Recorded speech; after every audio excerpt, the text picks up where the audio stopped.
Ons gaan nou staan vir ons toetrede lied van 63, vers 1 tot 3, die Here Jesus Christus, kom alles van my vra, dan is dit die foto en die seëngroet, en ook ons lofsang, Psalm 207, Spreuke 1 tot 3, Heiland aan U alleen, ons dank en aanbidding. Kom ons staan en ons begin met die volgende.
Sodat in die naam van Jesus elke knie sal buig en elke tong sal bely, Jesus Christus is die Here, tot die eer van God die Vader.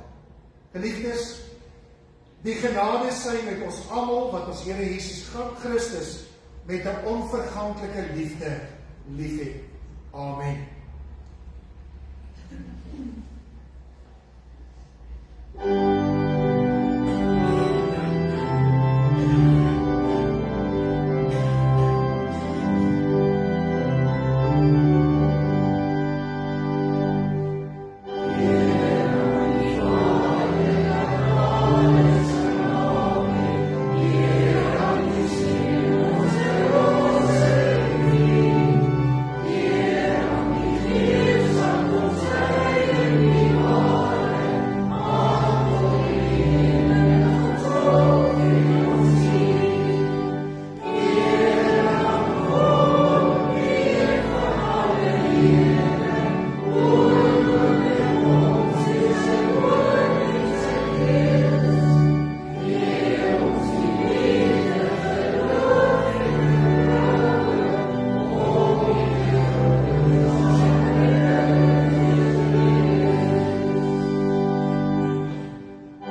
Here, ons Here, ons is dankbaar. Dankbaar omdat ons vanmôre kon opstaan. Ook dankbaar, Here, dat ons deur die Gees gedryf is om ook hier by mekaar te kom. Nou bid ons, Here, dat U Gees ons sal vul met stilte, met rustigheid, met ontvanklikheid. Here, maak oop ons ore. Maak ons hart ontvanklik. Laat ons hoor. Ons weet, dit gaan 'n mens wees wat praat, maar laat ons by die mense woorde verby hoor, so sê die Here vanmôre vir my. Mag die woord wat ons hoor, Here, in ons kom lê, in ons kom groei, ons verander as dit nodig is, ons transformeer, sodat ons volledig tot eer van U naam kan lewe. En dankie, Here, dat U hierdie roeping van gelowige mense gee aan almal, nie net aan sommige nie. Dat U nie op soek is na super Christene, goeie mense wat bo ander uitstaan, maar gewoon ons, wat in hierdie wêreld probeer, wat in hierdie wêreld soms ook hartseer word, wat in hierdie wêreld soms ook moedeloos raak, wat in hierdie wêreld ook soms van tyd tot tyd 'n klein bietjie klein gelowig, dat U juis ons vat, ons vashou, ons toerus en ons uitstuur na 'n wêreld wat anders lyk as hier binne. Ons bid ook, Here, om vergifnis. Ons bid dit omdat U ons beloof het in Jesus Christus aan die kruis, was U ons totaal skuld. U het die vermoë om te vergewe en te vergeet. Dankie, Here. Amen. Vandag sit ons spreek oor Paulus se omsendbrief aan die gemeentes van Klein-Asië voor. Ons lees aan Paulus se brief, uit Paulus se brief aan die gemeente in Efese. Onthou, hierdie gemeente lyk nie regtig soos ons gemeente vandag ken nie. Hierdie gemeente het geen kerklike struktuur nie. Hierdie gemeente het geen kerklike geboue gehad nie. Hulle het ook geen fonds gehad waaruit hulle geleef het aanvanklik nie. Hulle was klein groepies gelowiges wat oral in huise in die stad van Efese bymekaar gekom het. Ons sou kon sê die gemeente het bestaan uit 'n netwerk van huiskerke. En as jy hierdie netwerk van huiskerke bymekaar sou tel, was die totale lidmaattal van die gemeente in Efese net so eentjie oor die 100 mense gewees. En hierdie 100 mense leef in 'n stad van ongeveer 250.000 mense.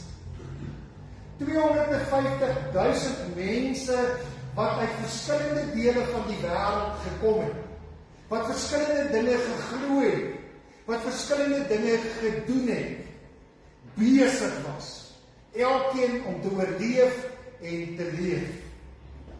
In hierdie magtige stad van daardie tyd, met sy baie mense en sy tempels en sy markplein en sy besig wees, is daar hierdie handjievol gelowiges. Klein. Mense sou kon sê, nie meer die moeite werd nie. Hulle is te klein. Vir God maak getalle nie saak. Ek wil nog op sosiale media plasing maak en sê, dink ons die getalle beïndruk God? Nee. Inteendeel, as hy sy bediening oor die wêreld ingestuur het hy altyd kleiner en minder gemaak. Gaan lees maar oral in die Bybel. Om dan uit te stuur. Vir hierdie handjievol gelowiges, 'n klein gemeentetjie in 'n magtige wêreld wat baie verander het, skryf Paulus om hulle te onderrig, om vir hulle leiding te gee in alledaagse kerkwees. Hoe moet hulle kerk wees in daardie wêreld? In die gedeelte wat ons vandag bespreek, praat hy eers oor kernwaardes.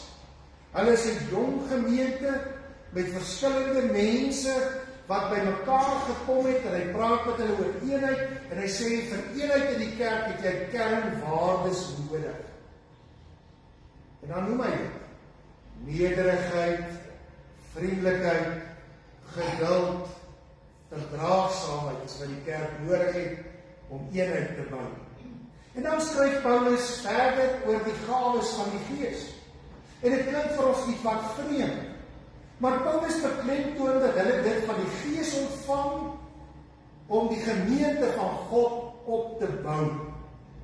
Die gawes van die Gees is nie om hulle sterk te maak, hulle te verryk, hulle in 'n beter posisie in die wêreld te plaas nie, maar om God se kerk in hierdie wêreld op te bou. Apostels, profete, evangeliste, herders en leraars. Kom ons lees nou, as die eerste skryfie op, uit Paulus se brief aan die gelowiges van Klein-Asië, Efesiërs 4, vers 7 tot vers 16. Aan elkeen van ons is 'n genadegawe gegee, volgens die mate waarin Christus die gawes uitgedeel het. Daarom sê die skrif, toe hy na die hoogste opgevaar het, het hy kruisgevangenes saamgeneem en gawes aan die mense gegee. Hierdie uitdrukking, hy het opgevaar, veronderstel tog dat hy eers neergedaal het na wat laer is, naamlik na die aarde toe. Hier wat neergedaal het, is ook die een wat opgevaar het bo alle hemelruimtes uit om alles met sy teenwoordigheid te vul.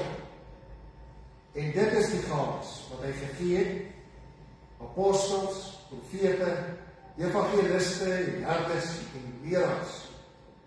Sy doel daarmee was om die gelowiges toe te rus vir hulle diens en vir die opbou van die liggaam van Christus. So sal ons uiteindelik almal kom tot by die werklike eenheid in ons geloof en in ons kennis van die Seun van God. Dan sal ons sy kerk soos 'n volgroeide mens wees, so volmaak en volwasse soos Christus. Dan sal ons nie die kinders wees nie. Ons sal nie meer soos golwe op en af en heen en weer geslingel word deur elke wind van dwaalleer as vals leraars ons met hulle slinksheid en listigheid op dwaalleer sal wegvoer nie. Nee, ons sal in liefde by die waarheid bly en so in alle opsigte groei na Christus toe. Hy is immers die hoof en uit hom groei die hele liggaam. Die verskillende liggaamsdele pas by mekaar en vorm saam 'n eenheid. Elkeen van hulle vervul sy funksie en so bou die liggaam homself op in liefde. Ons lees tot sover. En die gawes van die Gees is apostels, profete, evangeliste, herders en leraars. Paulus skuif in hierdie gedeelte van die brief die fokus weg van wie ons is na hoe ons behoort te leef. Wanneer Paulus oor gawes praat, bedoel hy nie persoonlike talente of geestelike status of kernwaardes. Hy praat van gawes Christus self deur sy Gees aan die kerk gee, sodat die gemeente opgebou kan word en die koninkryk van God kan groei. Ek het in die Bybelstudie baie meer tyd gehad om dit vir die lede daar te verduidelik. Wat ons verwar gawes baie dikwels met talente of met kernwaardes of met ander dinge. So, ons stap uit en ek ry dalk 'n bietjie later as ek moet en net voor my is daar 'n ongeluk, dan sê ek, dit is 'n gawe dat ek later gery het. Of daar het iets, dis nie gawes in die oë van Paulus. Dit kan God se intrede wees, dit kan talente wees, dit kan kernwaardes wees, iets anders. Gawes is 5 dinge, sê Paulus, en hy bedoel met hierdie 5 dinge dat God gawes gee, wat nie vir my is, sodat ek beter is. Hy gee dit vir my, sodat ek in sy koninkryk kan gaan werk. Die gawes is nie gegee, om my as mens beter te laat lyk nie, maar om die kerk van die Here te dien. Dit gaan nie oor my, of my behoeftes, of my begeertes nie. Dit is nie 'n passiewe ontvang, dit is 'n aktiewe uitdeel, sodat die liggaam van Christus kan groei. Het ons Paulus gehoor, toe hy hier met ons gepraat het? Gawes is nie in die eerste plek vir my persoonlike voordeel nie. Gawes is om mee te dien, iets vir iemand anders te doen, die kerk van die Here op te bou. Ons lewe ongelukkig in 'n sekulêre wêreld. Wat bedoel ek met dit? Dis 'n wêreld waarin ek die belangrikste is. Ek is die middelpunt van alles. Ek wil alles hê, ek wil meer hê, ek wil meer as genoeg hê, dis selfs my reg om dit te hê, en ek kan dit selfs menseregte noem. Paulus skud sy kop as hy dit sien. Nee, sê Paulus, ek moet eerder gee as ontvang. Dis my doel op die aarde. Ek is deur God geroep as deel van 'n geloofsgemeenskap om te kan gee, te kan uitdeel, te kan opbou en nie al ewig te kla oor alles wat ek nie kry nie. Hoorie, dis kopskyf van die wêreld. Want as ek om 'n braaivleisvuur staan en niemand weet wie ek is nie, hoor ek net 'n gekla oor alles wat ons nie het. Ek dink, ons dink soms die kerk is soos 'n plesierboot. Jy koop jou kaartjie, sommige sal nog vir die dominee sê, ek het my kaartjie betaal, dan klim ek op hierdie boot, en dan wil ek alles geniet het, en alles kry, en alles ontvang, soos op 'n plesierboot, waar jy net kan ontvang, na jy jou kaartjie gekoop.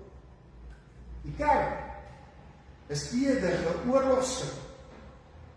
Op 'n oorlogskip het elke een 'n funksie. Daar's niemand onnodig op 'n oorlogskip nie, want hy sal in die pad wees van die persone wat werk het om te doen. En op daardie oorlogskip moet elkeen fokus om met dit waarvoor hulle daar is, daai skip die beste te stuur. En op daardie skip is almal belangrik. Selfs die persone wat moet sorg dat die vloere silwer skoon is, sodat iemand nie oor iets val nie. En daardie skip kan daar geen onnodige passasiers wees wat net wil saamry en niks doen nie. Elkeen het 'n taak. Die doel van die gawes is eerder die toerusting en die opbou van die liggaam van Christus, die gemeenskap van gelowiges, die kerk van die Here. Ek gebruik, ek woeker met die gawes wat ek van die Gees van God ontvang het in my gemeente, tot opbou van hierdie gemeente. Ons moet ons gawes vat en in die kerk van die Here daarmee gaan woeker en werk. Ons kan en ons mag nie ons gawes wat ons van die Gees ontvang het, gaan wegsteek of begrawe nie. Die kerk van die Here is altyd onder konstruksie. Daar is al ewige opbouproses in die kerk van die Here. Dis net soms asof die bouers, die mense met die gawes, nie opdaag om die bouwerk te kom doen nie. Enige persoon wat hulle boukontrakteur iewers was of 'n bouproses gelei het, sal weet hoe frustrerend dit is as jy 'n proses moet lei, 'n projek moet hardloop en mense wat verantwoordelikhede het, daag nie op nie. Dan staan die projek, ook in die kerk. as die mense met hulle gawes wat hulle van God ontvang het, nie opdaag in die bouproses. As ek nie bewus is van my gawes nie, kan ek dit ook nie gebruik en daarmee woeker nie. En daarom moet ek hieroor nadink en hieroor worstel, waar lê my gawe, want daar is nie die gawe van niks. Voordat ons elkeen van die gawes van nader gaan kyk, is dit werklik belangrik dat ons besef dat God gee hierdie gawes aan elkeen van die lidmate van die kerk. Soos wat ons vandag hier staan en sit, het elkeen van ons een of ander gawe of gawes van God ontvang om sy kerk, sy koninkryk op te bou. Ons hoef nie daarom te twyfel nie, dit staan hier in die Bybel. Wat wel nodig is om ernstig oor na te dink is, wat doen ek met dit? Met die gawes wat ek ontvang het? Kom ons begin droom. Kom ons begin droom van 'n kerk waar elkeen van die bouers opdaag met die gawe wat hulle het om te kom werk aan God se groot bouproses. Die kerk van Jesus Christus. Kom ons herinner ons net weer aan wat daardie gawes is. Apostels, profete, evangeliste, herders, leraars. Ongelukkig het ons in die verlede gedink, sommige mense het dit selfs geglo, dat hierdie gawes deur Paulus genoem word as die verskillende gawes wat elke dominee moet hê. So elke dominee moet al 5 hierdie gawes hê en hierdie dominee moet al hierdie gawes namens ons almal in die kerk uitleef. Nee, nie waar. Elkeen van die lidmate het 'n gawe of gawes ontvang. Elke een van ons is nodig vir die opbou van die kerk van die Here. Elkeen, almal. Verstaan ons nou? Waarom die kerk as 'n bouprojek baie dikwels tot stilstand kom? En wanneer die kerk tot stilstand kom of nie groei, wat ook al nie, dan sê ons dis die dominee se skuld. Die dominee werk nie hard genoeg nie, die dominee preek nie goed genoeg nie, die dominee doen te min huisbesoek, die dominee doen te dit. Ons praat nooit oor wat ons almal se verantwoordelikheid is met die gawes wat God vir ons almal gegee het. Dit is asof hy reeds vir ons in die Bybel die bouplanne gewys het. Hy het reeds al die boumateriaal aangekoop. Hy het reeds al die verskillende persone wat nodig is aangestel en vir hulle alles gegee om daarmee te doen. Hulle dag net nie op by die projek. Julle weet hoe kwaad raak ons in die tyd waarin ons vandag leef as die munisipaliteit miljoene rande uitbetaal vir kontrakteurs en hulle dag nie op vir hulle werk. Maar hulle vat die geld. Partykeer doen ons net so nie. Maar ons moet vang die gawes, maar ons daag nie op vir ons werk wat ons moet doen. Die eerste gawe van die Gees waarna ons van naderby gaan kyk, en julle hoef nie bekommerd te wees oor die tyd, as ons nou eers by die eerste een begin nie, ons gaan net die eerste een hanteer vandag, en volgende week met die ander aangaan. Die eerste gawe is apostels. En nou moet ons dalk 'n bietjie wag. Ek wil net gou seker maak, ons verstaan, dat hierdie 5 gawes nie in volgorde geskryf is. Aan die ander woorde, apostels is nie die belangrikste en leraars die minder belangrikste. Dit is ook nie so dat ek begin my gawes as 'n apostel en dan kry ek bevordering na profeet en dan nee. Hierdie is eerder soos ons kyk na 'n vrugtebak. En ons sê in hierdie vrugtebak is daar appels en daar's piesans en daar's tomaties. Ons bedoel nie die tomaties is die belangrikste vrug of die minste belangrikste omdat dit die laaste genoem het nie. Ons het net 'n versameling van vrugte opgenoem wat in die bak is. So ook met hierdie, dis 'n versameling. Dit is almal ewe belangrik. Wat daar is. Nou die Griekse woord apostolos is saamgestel uit apo wat beteken weg van of uit, en stello, stuur, uitstuur, afgevaardigdes. Die letterlike betekenis van apostolos is dus iemand wat uitgestuur is, of 'n afgevaardigde is, of 'n gestuurde is met 'n opdrag. In Efesiërs 4 vers 11 dui die Griekse woord apostolos op 'n Christus gegewe bediening met die oog op die fondasie van die kerkbou, die sending en opbou van gemeentes, die plant van gemeentes. Apostels is gestuurdes. Onthou, Jesus se disippels was eers leerlinge, dis wat die woord disipel beteken, en toe word hulle gestuurdes, apostels, dan word hulle ons nou gestuur om te gaan. En met hierdie gawe het hulle die fundament vir die kerk van vandag gelê. As dit nie was dat daardie apostels, daardie gestuurdes uitgegaan het in die wêreld in, was ons kerk nie vandag hier op die hoek van Highveld en Monument. Dit is die evangelie neem oor die grense van die gemeente heen. En die eerste gemeentes was apostels onontbeerlik om die kerk nuut te maak. Sonder hulle sou daar geen kerk gewees het. En vandag is die oorspronklike apostoliese ambt nie heeltemal so herhaalbaar nie, maar tog. Dit word aan Jesus se disippels, ek en Paulus toegeskryf. Tog leef die apostoliese dimensie. Apostoliese mense verwys nou nie hier na lidmate van die apostoliese kerk nie. Dit verwys hier na lidmate van die kerk van die Here wat as gestuurdes optree, wat uitgaan, wat die kerk laat groei, nie na binne te leef nie, maar na buite toe.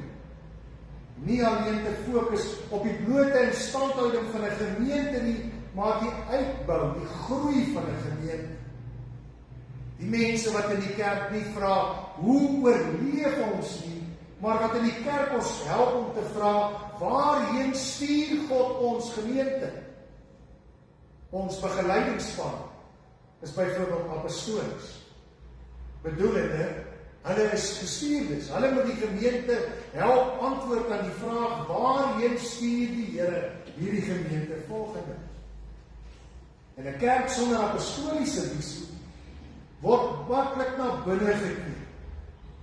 Apostels roep ons om te groei na buite, weer te waag, weer gehoorsaam aan die Here te wees. En dit is nie so vreemd nie. Ons hoef nie, apostels is nie net sendelinge wat ons betaal om iewers heen te gaan. In Sierfontein gemeente is daar verskeie projekte wat die liggaam van Christus na die wêreld daar buite toe uitdra. Een daarvan is dat ons altyd oop is. Vreemdelinge is welkom by ons. Mense wat anders as ons dink, sê, praat, doen, aantrek, is nog steeds hier by ons welkom. Ons webblad het in 2025 na meer as 220.000 mense van reg oor die wêreld uitgegaan om die koninkryk van God uit te dra. Ons bydra vir die Bybelgenootskap help om God se woord in en na die wêreld toe uit te dra. Tot sy taxprojek sorg dat mense wat nie geld het nie, daar in die wêreld buite ons grense 'n reistoel kan kry en kan sê, waarlik, die Here is vir my goed. Dit maak verkondig God in kampe en langs braaivleisvuur. En ander weer, sorg dat daar fondse daarvoor is. Want fondse is nodig om al hierdie projekte te doen. As jy die gawe van apostelskap ontvang het, koester dit. Jy is ook vir God se koninkryk en vir hierdie kerk spesiaal. Jy moet ons gemeente help opbou en uitstuur na die wêreld toe. Wees daar die stem wat die vraag vra en die antwoorde bring. Amen. Kom ons bly so sit, dan bid ons hierdie gebed saam oor hierdie gedeelte. Here ons God, U is die Vader van almal die Here van die kerk en die Gees wat ons verbind. Ons bely dat ons eenheid so maklik verbreek deur trots, ongeduld en selfgierigheid. Geef ons, Here. Vul ons met die Gees, sodat ons met nederigheid en liefde mekaar sal dra en verdra. Help ons om die eenheid wat U gee getrou te bewaar. Laat ons groei na Christus toe, in geloof, in waarheid en in liefde. Gebruik, Here, elke een van ons, jong en oud, met die gawes wat U vir ons gegee het, tot die opbou van U lig. Mag die wêreld sien dat ons aan U behoort deur die liefde wat ons vir mekaar het. Ons bid dit in die naam van ons Here Jesus Christus, die hoof en die Heer van die kerk. Amen.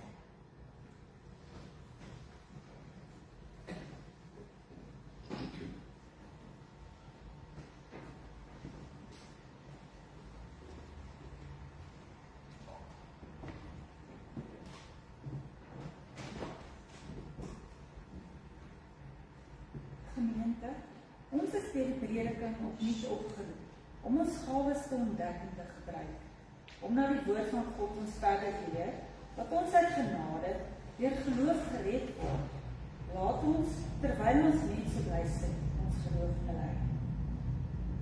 Ek glo in God die Vader, die Almagtige, die Skepper van die hemel en die aarde, en in Jesus Christus, sy eniggebore Seun, ons Here, wat ontvang is van die Heilige Gees, gebore is uit die maagd Maria, wat gelei het onder Pontius Pilatus, gekruisig is, gesterwe en begrawe is, en ter helle neergedaan het, wat op die derde dag weer opgestaan het uit die dode, wat opgevaar het na die hemel en sit aan die regterhand van God, die Almagtige Vader, van waar hy sal kom om te oordeel, die wat nog lewe en die wat reeds gesterf het. Ek glo in die Heilige Gees.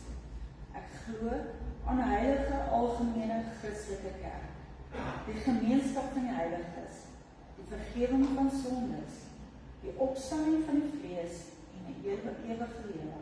Amen. Reg aan die begin van 1 Timoteus 2 sê Paulus dat daar vir alle mense gebid moet word. Daar kan van eksklusiviteit in die kerk geen sprake wees nie. Die oomblik wanneer Christene net vir sekere mense bid, verraai hulle hul Christenskap. Hoe vier ons God se genade? Deur hom te eer, sy lof te besing, sy naam te bely. Lees nou saam met my uit die Bybel. Ons lees 1 Timoteus 2 vers 1 tot 6. Ek dring daaraan dat daar in die eerste plek met smeking, voorbinding en danksegging gebid moet word vir alle mense, vir die wat regeer en vir almal wat gesag uitoefen, sodat ons 'n rustige en stil lewe kan lei, in volkome toewyding aan God en in alle eerbaarheid. So is dit goed en aanneemlik vir God ons Verlosser, wat wil hê dat alle mense gered word en tot kennis van waarheid sal kom. Daar is immers net een God, en daar is net een middelaar tussen God en die mense. Die mens, Christus Jesus, wat homself as 'n losprys vir almal gegee het. Dit was op die bestemde tyd die bewys van die bedoeling van God. Geliefdes, met die aanhoor van God se wet, dring dit elkeen om uit dankbaarheid aan elke dag gehoorsaam aan God te leef. Kom ons vertrou onsself van gebed aan die Here toe. Ons sing ten slotte, staandend en biddend, Psalm 2:6, waarna ons bly staan vir die uitspreek van die seën.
Gesang 5:2-6, Afrikaans, Latyn, Afrikaans, Latyn. Die genade sal dan almal wees wat vir ons Here Jesus Christus met 'n onvergaanlike liefde liefhet. Amen.